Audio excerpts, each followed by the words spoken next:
It's all Uh, about getting it into the attacking third, I suppose, because I think you've said before that's where the action happens. That's where you win the games.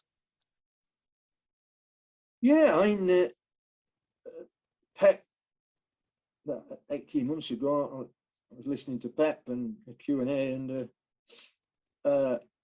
he was talking about his time at the clubs he's been at, and talking about how he had to adapt, how they played, how he played, or his team played according to what he got.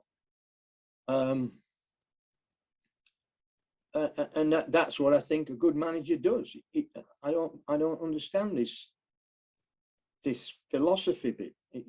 My philosophy. It's not about my philosophy. It's about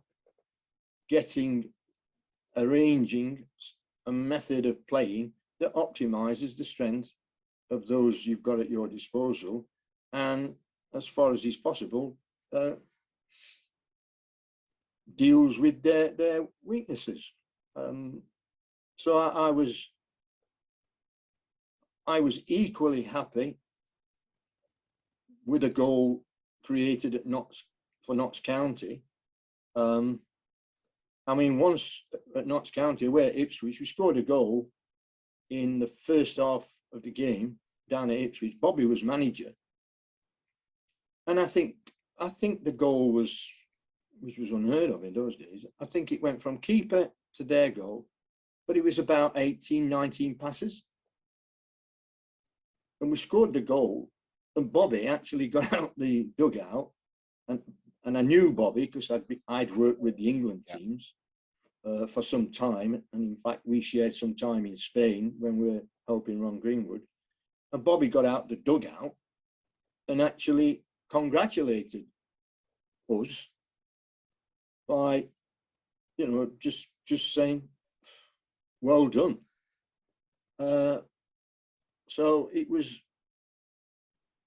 it's horses for courses. And then at Leeds United, I quickly joined them in October, so that gave me 9 months to see what I got. And I quickly realised the strengths of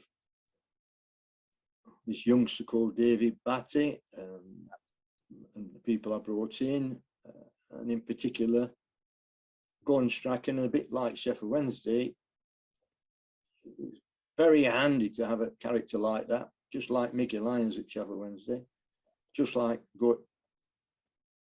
Masson I ask you actually, Howard, two of the players you bought over 2 years were Mel Sterland and Tony Dorigo, and they made a real difference with their abilities down the wing. Very different players, but was that the intention? Was that something that you wanted to push on with those type of attacking fullbacks? Yeah, because we'd done it at Sheffield Wednesday to a degree, but achieving that end in a different way. But for me, even at Notts County, I had started to think that the most undervalued attacking players were fullbacks.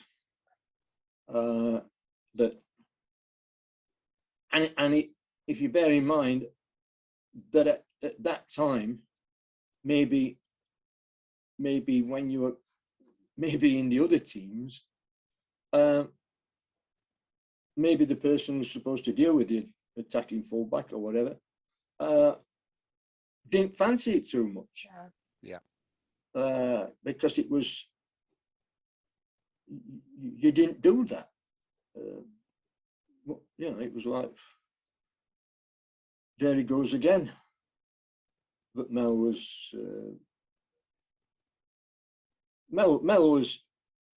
I told Mel in my first pre-season there, I just arrived in June out of the blue. And one day at training, I said to him, do you know what, Mel? I don't know what you're doing there. You'd be unbelievable as a striker. Let me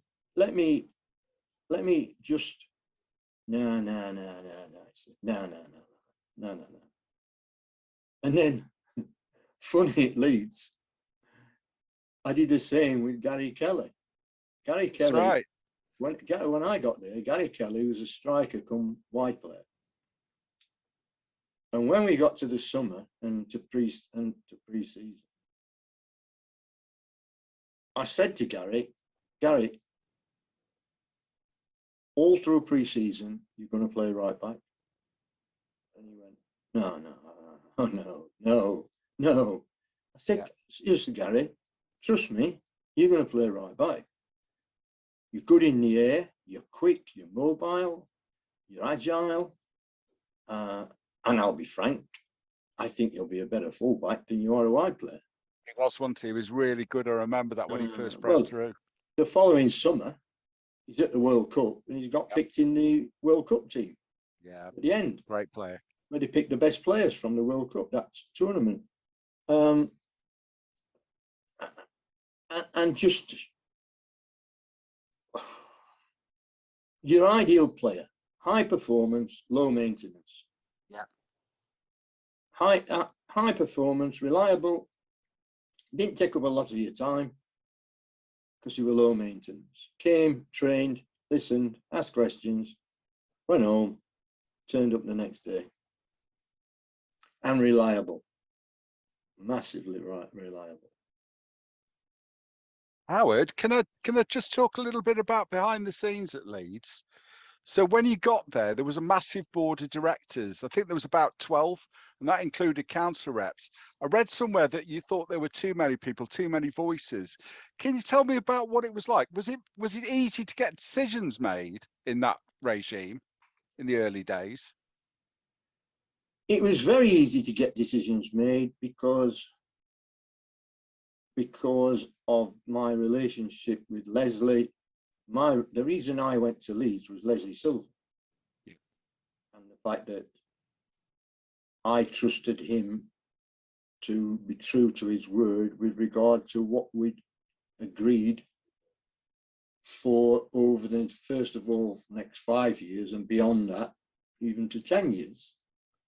And so when we got to actually doing that, became not a problem for me because whatever I wanted, I got. But maybe Leslie was finding it a lot more difficult than it should be in the boardroom.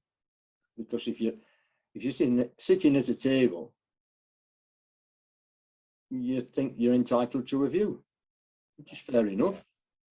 But you know, in the ideal situation, you have a plan, and that's the plan. And people afterwards wanting to do this and that, you have to say, well, look, we've agreed what we're going to do, so that's what we're going to do. And if there's going to be a change, then the change will have to be me talking to the influential people on the board, which is Leslie and 2 others. And, you know, that's it. Because it's not, you know, it's not there's not a lot to discuss when we come to talking about how we play, what we do, and who's playing well and who's not playing well, and who might be a good player if we got him, and who we might sell if we got a chance to. That's the fewer people involved in that line of communication, the better.